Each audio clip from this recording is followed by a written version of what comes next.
Muy buenas tardes, Arratsaldeon, sean bienvenidos.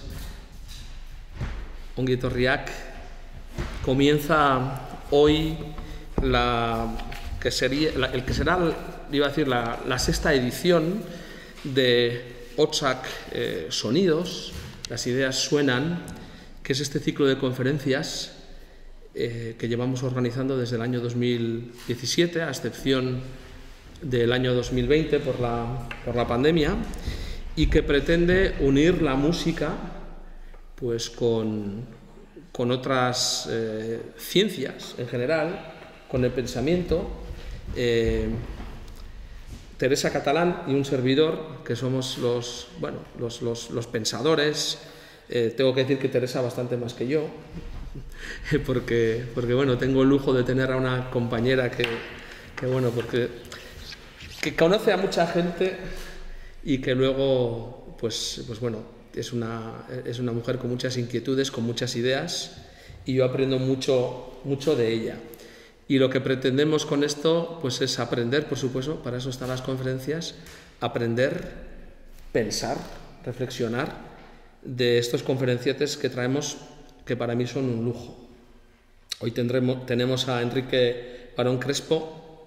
Creo que todos los que ya tenemos casi 50 años o más le conocemos, personaje público, pero una persona muy interesante, doctor en Derecho por la Universidad Complutense. Yo no soy doctor, pero soy licenciado, no llego a tanto.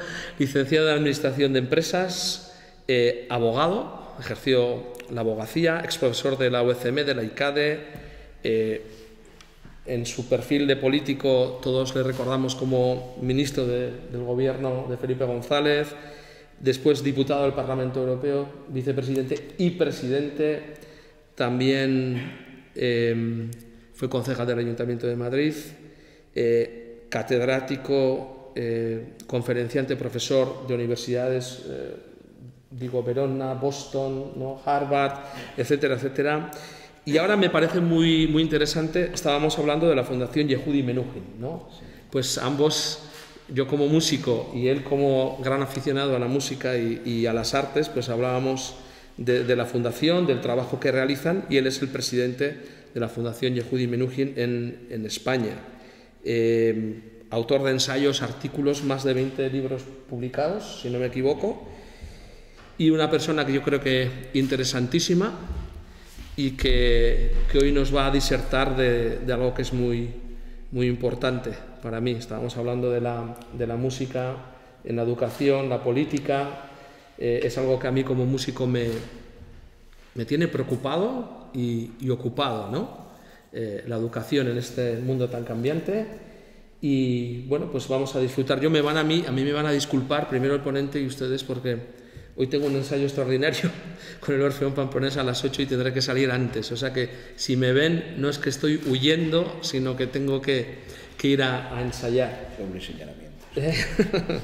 Por tanto, Enrique, bienvenido y nada, pues le cedo la palabra. Muchas gracias. Buenas tardes, noches. Me sentaré ahí. Arratsaldeon, y muchas gracias por invitarme a este ciclo de Jakiunde sobre las ideas suenan, y de ahí en Hotzak. Yo voy a hablarles de la tesis fundamental de defender una educación musical europea. Si quieren, el subtítulo es Música y Política. Y me permitirán, como hoy es el Día de Difuntos, me permitirán, como hacen los mexicanos, no como nosotros, sino que recuerdan con cariño a los que se han ido. Yo, en primer lugar, quiero dedicar un recuerdo a mi abuela paterna, Dolores García Otermin, que era pamplonesa. Era hija del propietario del Hotel La Perla, pero luego, sí, estoy hablando de finales casi del 19, ¿no? O sea, bueno, bien, yo no la conocí, pero uno se siente orgulloso de sus ancestros, sus antepasados. Y luego, de manera más directa, también quiero evocar la figura del presidente Juan José Goiriena de Gandarias, que me descubrió la Eusko Ikaskuntza. Era mi cuñado. Su hermana era pintora, Sofía Gandarias, que fue, además de mi añorada esposa, fue una maestra, mi maestra en el terreno musical. Me enseñó una cosa que en otros sitios, pienso en Madrid, que es mi ciudad natal, pues ignoramos, y es la importancia de la música en la educación y en la vida social vasco-navarra. Y juntos disfrutamos y trabajamos juntos en el proyecto cultural y político del programa MUSE de la Fundación Yehudi Menuhin, que he presidido a nivel internacional y ahora presido en España. Personalmente soy un entusiasta, aunque iletrado, aficionado musical. En mis tiempos escolares, en un colegio religioso de los Escolapios, la única aproximación de la música que tuve, aparte ya de cuando uno en misa o en las letanías tocaban el órgano, fue que el maestro de música, y no es una alusión, esto, cuando me probó para el coro, me dijo que no valía para eso. Luego la voz me ha valido pues en la universidad, en el foro y en política. Pero en fin, esa fue mi educación musical, hasta que luego ya, a lo largo de la vida, pues la música ha sido y es una inseparable compañía. Y yo espero servirles mejor que tratar de deslumbrarles con una erudición musical que no tengo y que la informática ha puesto más fácil, porque ahora ya citar es una cuestión de rapidez en buscar y en consultar en Google, ¿no? Mi tesis fundamental es defender la importancia de la educación musical y artística como un componente esencial de una formación ciudadana responsable, aprovechando tradición, diversidad e innovación. En suma, incorporar a Mozart después de Erasmus, lo digo en términos europeos. Música y política se entrelazan a lo largo de la historia de la humanidad. La aventura humana comenzó con la agricultura y el telar, siempre acompañadas por la música. Un paisano suyo, Ramón Andrés, describe ese proceso casi exhaustivamente en El mundo en el oído. Por su parte, Alex Ross, en El ruido eterno, ha retratado de modo magistral el trágico siglo XX a través de la música. No solo como cultura o divertimento, desde la nostálgica libertad en Sevilla del Fidelio de Beethoven a la Sinfonía número 7, Leningrado de Shostakovich. Los grandes compositores dan fe de ello. Más cerca, en mi experiencia vital de lucha antifranquista e inicio de la transición, fueron decisivos cantautores como Raimon, como Serrat, La Bordeta, María del Mar Bonet o Miquel Laboa, sin olvidar a José Afonso y su grándola Vilamorena. Fui elegido presidente del Parlamento Europeo en julio de 1989. A través del agujero del muro, los alemanes del este pudieron pasar al oeste. En la Nikolaikirche de Leipzig, Leipzig es la gran capital de la música en Alemania, el gran director Kurt Masur puso la mejor música clásica al servicio de la libertad con el himno Wir sind ein Volk, somos un pueblo. El papel de la cultura en el desarrollo de la Unión Europea es un tema controvertido. A pesar de que estuvo presente en el pionero Congreso del Movimiento Europeo, cuya comisión cultural presidió un gran español exiliado, Salvador de Madariaga, y que en su introducción, hablo del año 1948, esto hizo un gran discurso en defensa de la cultura europea. La cultura no fue uno de los pilares fundacionales en el inicio de su construcción. Hay una cita muy famosa de Jean Monnet, o que se atribuye a Jean Monnet. Si pudiera empezar de nuevo, lo haría por la cultura. La cita, según todos los conocedores de Jean Monnet, parece ser apócrifa. Sin embargo, no le falta razón.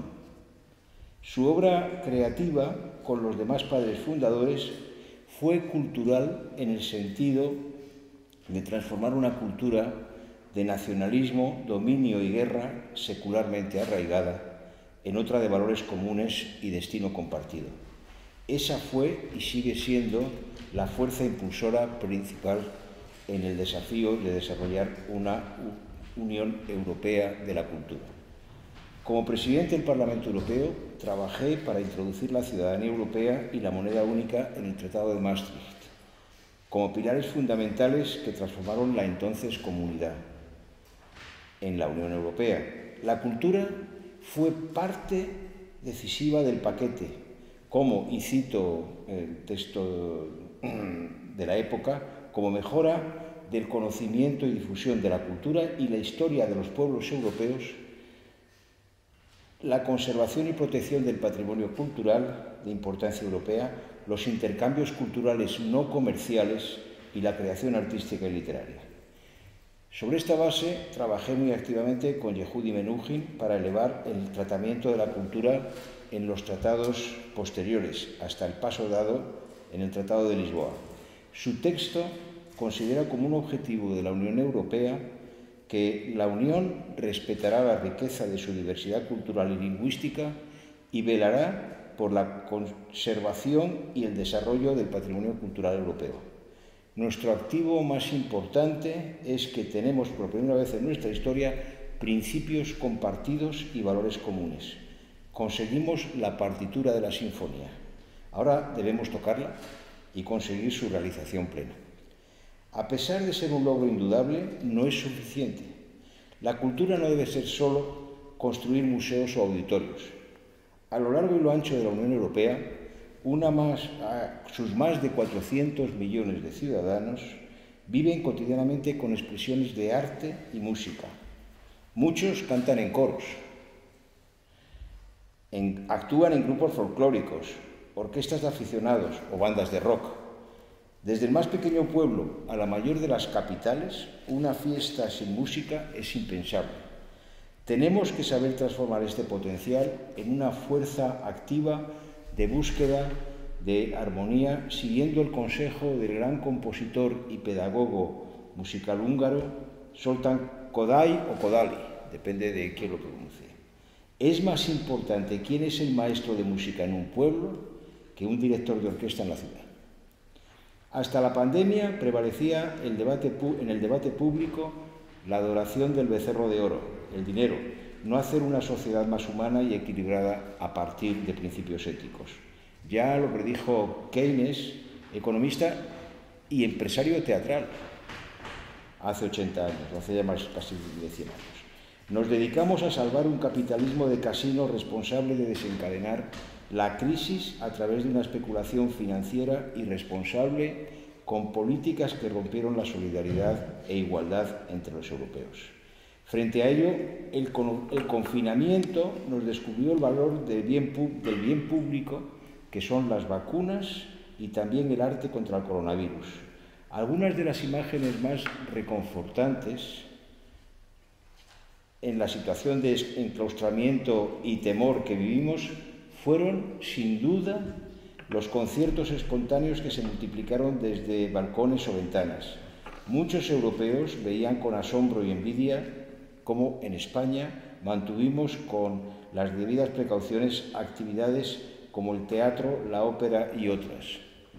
Nosotros, en una iniciativa que es Ars Pace, que está basada en Asís y cuya vicepresidenta es la arquitecta Mónica Baldi, nosotros estamos trabajando en Italia y también en otros sitios de Europa en este sentido. Es decir, esto forma parte también de un tratamiento no solo artístico, sino incluso puede ser terapéutico.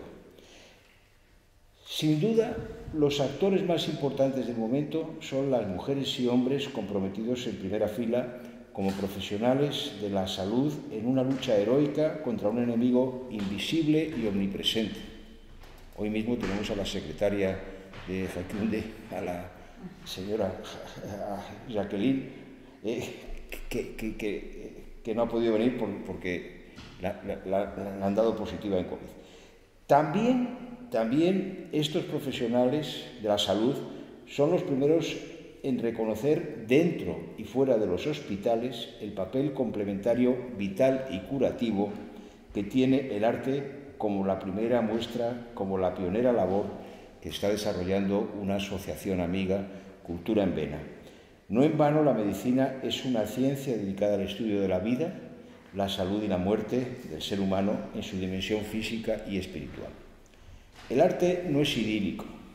En la historia muchas de las más grandiosas obras artísticas o arquitectónicas, pictóricas o literarias se hicieron para conmemorar la superación de pestes o guerras. Nuestro fundador, el de la Fundación Menuhin, el violinista y humanista Yehudi Menuhin, dedicó su vida no solo a la música, sino también fue un infatigable luchador contra las pandemias más mortales del siglo XX, el nacionalismo, el odio y la agresión. Su arma fue su violín en los conciertos de inauguración de la ONU en San Francisco en 1945 y de la UNESCO en 1948, y con un infatigable compromiso de embajador de buena voluntad. La cultura no es un adorno, es un sector clave de toda la economía desarrollada y equilibrada. La educación musical europea es uno de nuestros mayores activos en un mundo globalizado, y también lo mostró alguien como el maestro José Antonio Abreu con el sistema en Venezuela, para el desarrollo social y cultural de la sociedad. Más aún, los derechos de propiedad intelectual y copia son cuestiones fundamentales para los músicos, uno de cuyos desafíos fundamentales es sobrevivir y adaptarse al mundo de Internet, que no puede ser el final de las reglas protectoras de la creación cultural.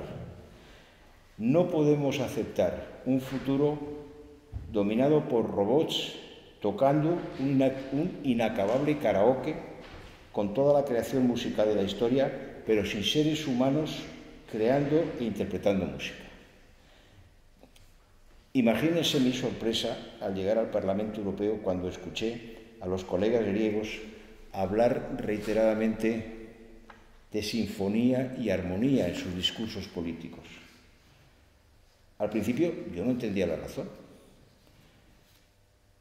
Cuando los hispanohablantes escuchamos un discurso en griego, tenemos la sensación de que nos hablan en nuestra lengua, aunque no entendamos el significado, salvo cuando se mencionan palabras como sinfonía, armonía, crisis o caos. La razón es que nuestra fonética, la música del idioma, es casi la misma entre el español y el griego.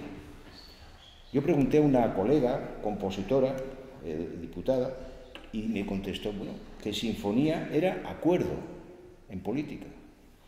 Etimológicamente, luego lo estudié, es como cualidad de lo que suenan juntos. Y para Platón, no hablo de los griegos modernos, para Platón, lo que se llama sinfonía, como dicen los finos músicos y los astrónomos, todas estas cosas cantan juntas. Su resultado, el resultado de la sinfonía, ¿cuál es? Es la armonía. El hecho es que sinfonía como acuerdo es una palabra clave tanto en la política como en la música para los griegos. La pregunta es, ¿en qué sentido se utilizó antes? ¿En música o en política? La Unión Europea puede ser considerada como una polifonía expresada en su himno no oficial, la novena sinfonía de Beethoven, degradada después de ser consagrada en el Tratado Constitucional. A pesar de ello, y soy testigo presencial, cuando la polifónica Oda a la Alegría resonó en el Mosteiro dos Jerónimos de Lisboa, al firmar el tratado, todos los líderes europeos se pusieron en pie como muestra de respeto, aunque habían eliminado el tratado la Oda en el tratado. La innovadora versión del gran rockero Miguel Ríos abrió y cerró la conferencia sobre el futuro de Europa. Eso la ha cerrado este año y la inauguró el año pasado. Porque además los europeos lo pidieron, vamos, los responsables. Yo les pasé una grabación muy buena.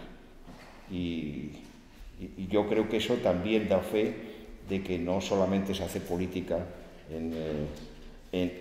diríamos, en las reuniones llenas de gente y ahora ya como no se fuma, pues no hay menos humo. Pero vamos, política y música comparten también la búsqueda de armonía y orden a través de la creación.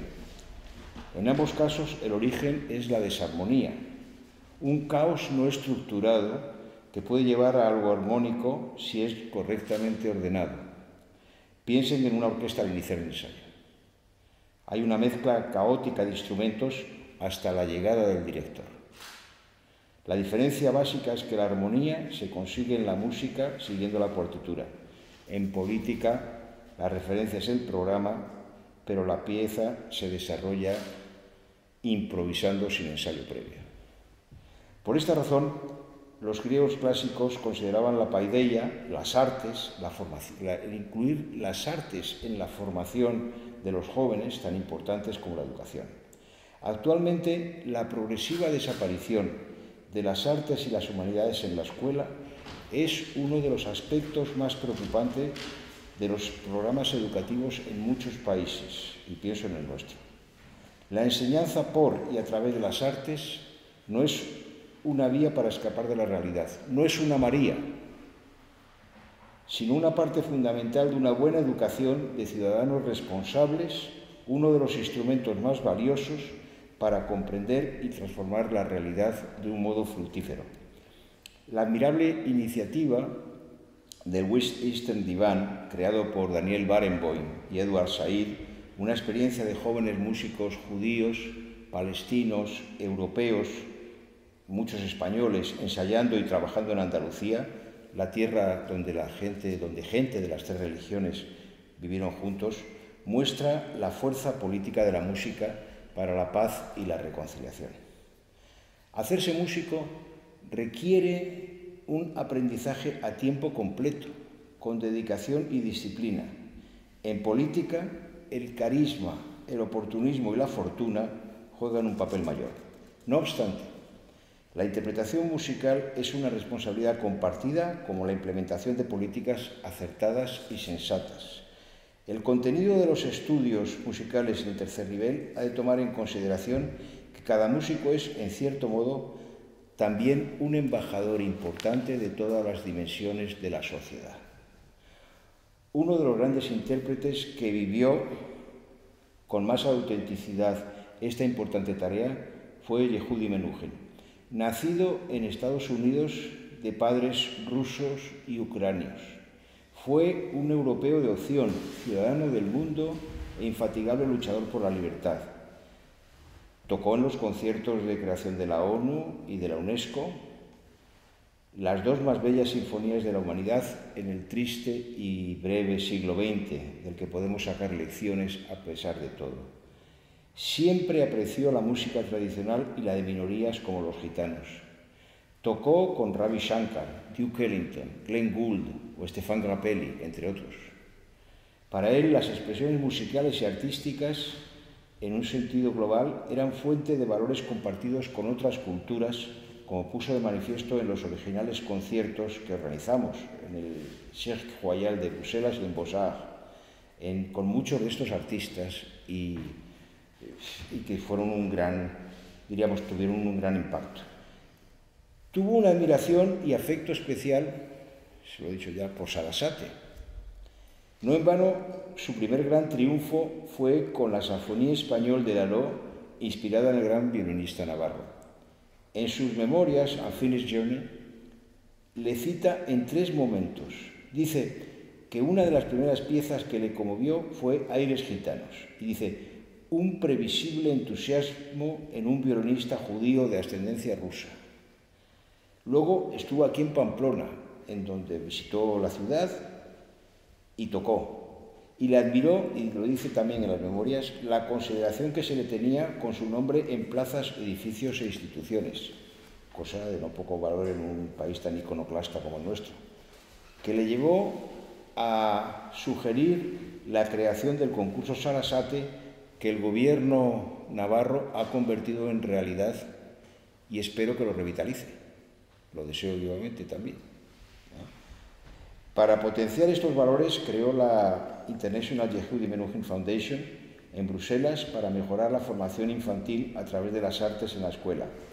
El programa MUSE, desarrollado siguiendo la filosofía de Zoltán Kodály, promueve intercambios artísticos, anima a la expresión y representación de identidades culturales, en especial las amenazadas, y eventos.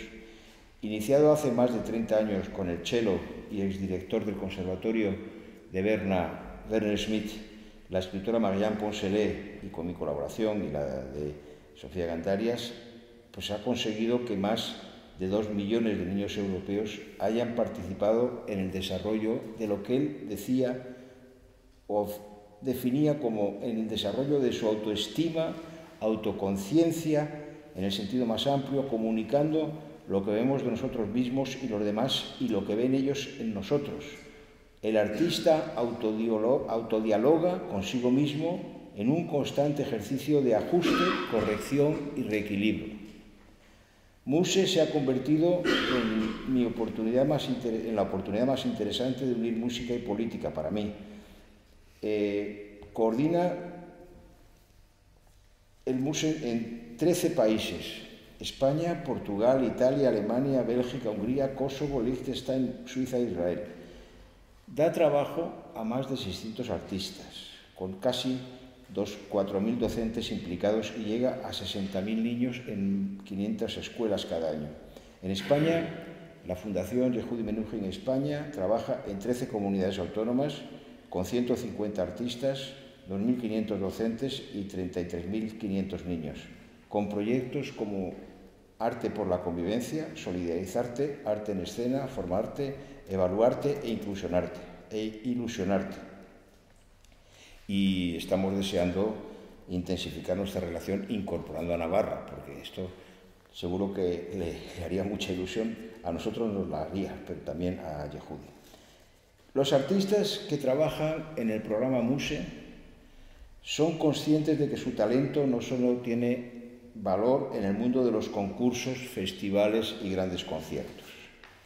Tiene el valor de interpretar en un aula escolar de primaria con un grupo multiétnico, añadiendo al trabajo del maestro el fuego y entusiasmo que solo el arte puede aportar. Los conservatorios y escuelas de música deberían tomar en consideración que hay un enorme potencial de trabajo para artistas jóvenes con la voluntad de ampliar futuras audiencias en conciertos, teatros, exposiciones artísticas e incluso, por ejemplo, en hospitales. El que artistas de toda Europa y de todo el mundo compartan sus experiencias con programas de intercambio es una prometedora vía de futuro. En España, la futura ley de enseñanzas artísticas en preparación no es solo el pago de una deuda con la música, en expresivas palabras del Ministerio de Educación, es un instrumento para potenciar esta formación tan necesaria como arrumbada. La red Erasmus es un valioso instrumento.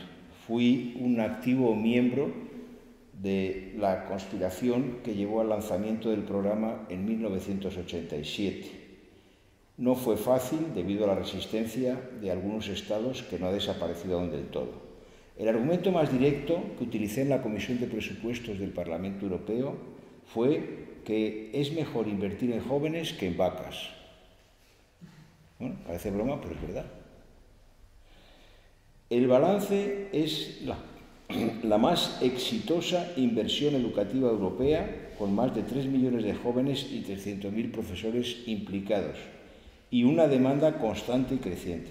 En este contexto, la formación musical es la red más natural y universal. La estamos potenciando concretamente en el caso de la Fundación Yehudi Menuhin España, con proyectos Erasmus Plus que implican a jóvenes, desde niños en la escuela primaria, de varios países europeos, haciendo proyectos de intercambio en los que incorporamos no solamente a las escuelas, también a las administraciones, bueno, pues de autonomías o de estados federados en los estados, e incluso universidades, que además nos valen para ayudar a la formación y también para valorar nuestros proyectos. En esta lógica tendría sentido incluir en nuestro proceso constitucional europeo abierto con la Conferencia sobre el Futuro de Europa un artículo similar al aprobado en la reforma de la Constitución suiza de 2014 por referéndum con 72,7% de votos favorables, que establece la obligación para la Confederación y los cantones de fomentar la formación musical de niños y jóvenes, iniciativa que tendría sentido también en España, concretamente. La Unión Europea y su ciudadanía están mostrando de modo mayoritario su voluntad de defender la paz amenazada en nuestro continente, apoyando a una Ucrania víctima de la invasión rusa. Dos países de los que provenían los padres de Yehudi Menuhin, dos países fundamentales en nuestra cultura musical común. En algunos casos, el ascenso de fuerzas populistas revela sentimientos encontrados de temor y a la vez de retorno a un pasado imaginario del que cada uno toca en su rincón sintiéndose víctima. Felizmente, la ciudadanía europea sigue comprometida con el proyecto de una polifonía europea. Para mí, el mensaje clave es el refuerzo de la autoconfianza y la solidaridad, transformando la desconfianza en el vecino en una positiva fuerza democrática. Por ello y para ello, el mensaje de la música es tan importante. Un siglo después del comienzo de la Gran Guerra, podemos concordar con Yehudi Menuhin que no puede haber arte auténtico bajo las bombas, el hambre o la tortura. Nuestra misión y responsabilidad compartida es trabajar juntos para unir música y política de modo sinfónico.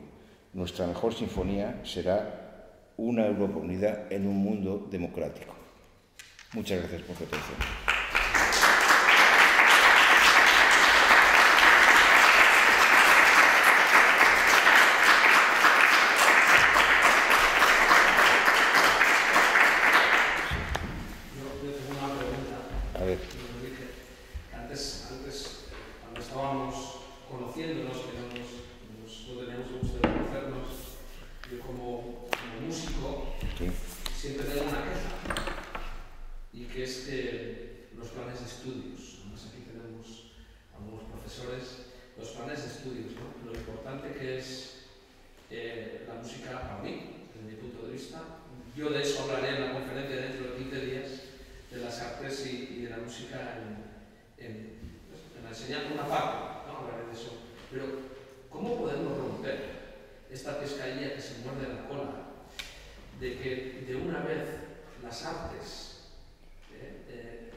Digamos que conoce las dos orillas, ¿no? de este océano que es la educación, las artes, la música. ¿Qué podemos hacer desde su punto de vista? ¿Cómo podríamos cambiar esta deriva de que la música la deriva a la danza, que el teatro no tienen peso, no tienen peso los planes de estudio, porque eso es fundamental? Bueno, yo ahí también fui diputado constituyente, o sea que sé lo que hicimos y cómo lo hicimos. La pasión española entre la educación pública, la concertada, tal. Y luego, además, eso de los planes de estudio, yo tengo que confesar que ahora no entiendo nada, porque primaria ya no es primaria, bachiller tampoco. Además, empezaba el primero de bachiller y se llegaba a sexto. Luego había el examen de estado, que yo ya no lo llegué a conocer. Y ahora es todo al revés. Se empieza por la sexta y se acaba en la primera. Y luego han inventado una cosa que es un acrónimo, que son unas siglas que se llama ESO, que parece una ofensa, porque eso es eso, pues no. Pero vamos, dejando aparte esto, yo sí tengo una esperanza, y es que yo recibí una educación antimusical y antiartística, y sobreviví y y he sido capaz luego de educarme, mal, pero vamos. Lo que a mí me resulta interesante, y creo que es la aportación básica en un ciclo como este, es que en este momento nosotros no solamente estamos haciendo en varios países europeos, y me refiero más específicamente a España, tenemos un convenio con el Ministerio de Educación y con 13 autonomías. Entonces, lo que nosotros hacemos es, no pretendemos cambiar sus planes de estudio. Lo que les decimos es, vamos a ver, un poco en la línea Kodai, ¿no? Y nosotros podemos llevar a artistas preparándoles para entrar no solamente no solamente hay músicos, hay ceramistas, cuentacuentos, hay artistas de teatro, pintores, tal. Nosotros lo que hacemos es, en primer lugar, juntar a los docentes con los artistas en sesiones de estas residenciales, aprovechando fines de semana, y se produce un fenómeno muy interesante, y es que, pues, los docentes se les rompen las defensas, diríamos un poco acartonadas. Entonces empiezan también a participar. Pero sobre todo, y ahí tenemos no solamente que hacemos eso, es decir, que los artistas participan en horas lectivas en las clases, no solamente es que tengan un entretenimiento al final. Luego, tenemos un sistema que con varias universidades públicas y algunas privadas, que además les viene muy bien porque tienen facultades de pedagogía, lo que eran las escuelas normales, entonces pueden experimentar. Entonces, lo que nosotros hacemos es estudiar y valorar cuáles son los resultados en la educación de lo que hacemos. Pues los resultados es, por ejemplo, que el índice de fidelización que tenemos en las escuelas, que no las elegimos nosotros, las eligen los responsables de las comunidades autónomas o de los municipios en donde estamos, ¿no? Entonces hacemos un convenio y nos dicen, id a esta escuela. Normalmente son escuelas con problemas de marginación, de integración de inmigrantes. Yo cuando vi que, por ejemplo, en Madrid, que no es Madrid, o sea, aquí en Pamplona, será igual, teníamos, pues, grupos escolares con alumnos que venían de 30 países diferentes, que para mí, cuando fui a la escuela, había uno que venía de Gibraltar y otro de Cuba, o sea, que bueno, entonces, la valoración del resultado de lo que hacemos es que el índice de fidelización de los responsables de educación y de las escuelas es del 70 y tantos %. ¿Qué quiere decir eso? Quiere decir que lo que estamos haciendo tiene sentido. Y tiene sentido porque produce resultados.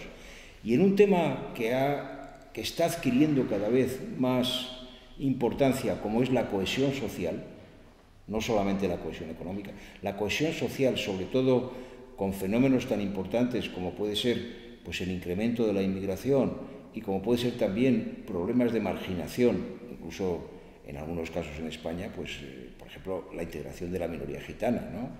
Secularmente discriminada. Yehudi Menuhin decía que los gitanos eran los primeros europeos, dice, porque nunca respetaron las fronteras. Bueno, pues es así, no está mal. Entonces, nosotros no les decimos que cambien los planes, pero lo que están haciendo es cambiar los planes directamente, porque claro, es que a mí me llama la atención, yo no sé cuántos cambios de planes ha habido, pero, oiga, ¿por qué no nos ponemos a trabajar en concreto para ir modificando la realidad? Y en eso estamos nosotros, quizá más humildemente. Y, hombre, y yo como he hecho muchas fotos en la vida y he inaugurado muchas cosas y tal, pues me parece que esto da mucho sentido y además no solamente crea una adhesión, sino que además es una escuela de ciudadanía. También, aparte ya de los valores musicales, o artísticos, que también son muy importantes. No sé si le he ayudado mucho, pero vamos, esto... ¿No? Hay que... Porque claro, cuando uno empieza ya a hablar yo, por ejemplo, los planes de estudio, pues sí, yo hay una cosa que humildemente, yo no soy pedagogo, pero, hombre, pues sí creo que es importante el que la gente, por ejemplo, en un país como España, a mí me llama la atención que, y yo he estudiado en otros países, ¿no? Francia, bueno, luego he recorrido toda Europa y tal, pero que a la gente no se le enseña a hablar en público con propiedad, a expresarse, a debatir civilizadamente. Bueno, tal. Es que eso forma parte no de la paideia, del trivium y el quadrivium, que parece muy antiguo, pero me parece que eso es absolutamente fundamental. Como también saber calcular y cosas de ese tipo, ¿no? Bueno, y al final, y parece que se está aligerando, lo que hacíamos era embutir a la gente de una serie de cosas de memorieta, y yo recuerdo cuando me invitaron al 50 aniversario de ICAD, donde estudié 3 años, yo lo que les dije a los alumnos fue, mirad, esto de lo que aprendí aquí, me he olvidado el 70%, está obsoleto el otro 25%, el 5%, lo que contribuyó a formarme como una persona y a darme capacidad, ese es el que vale. Bien. O sea, yo creo que eso da sentido al trabajo nuestro. Vamos a ver. No sé si hay alguna pregunta más. Pues muy bien. Pues nada. Muchísimas... No sé. Bueno, yo voy a darles el texto, estoy corrigiendo todavía algunas cosas, estarán a su disposición. Sí. Muy bien. Muy bien, muchas gracias. Muchísimas gracias.